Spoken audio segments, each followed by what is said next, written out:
Regular maintenance needs to be performed on hardware, software, operating systems at every deployment level: infrastructure as a service, software as a service, or platform as a service. Regular maintenance that's planned is known as planned maintenance, and that's conducted periodically and is usually scheduled for a period of time that will cause the least inconvenience for the customer. Usually in the middle of the night, maybe in the early morning hours like 3 a.m. on a weekend. Unplanned maintenance is when a problem occurs and a device malfunctions, in which case it needs to be repaired immediately. Planned and unplanned maintenance requires a device to be taken offline, and maintenance includes activities like applying patches, addressing security vulnerabilities, adjusting security settings, etc.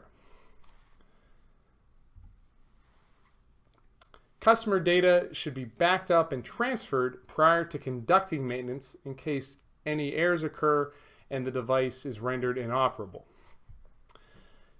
Also, during maintenance, customer logins need to be disabled to the device or to the operating system or the application so that there's no interference between the customer and the maintenance process. And maintenance activities require administrative access, and that access and the activities the administrator takes should be logged and recorded appropriately. When it comes to software maintenance, software comes with different versions, usually known as patches. These also includes firmware updates for hardware.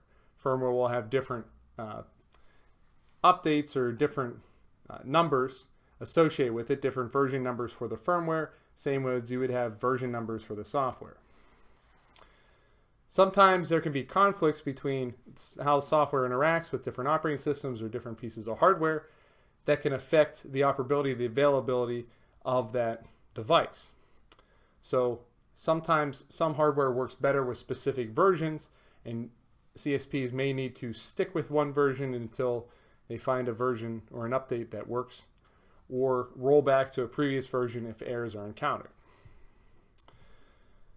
Patches need to be thoroughly tested in an isolated environment prior to be released on a production environment. And we'll talk about more of this later in the course.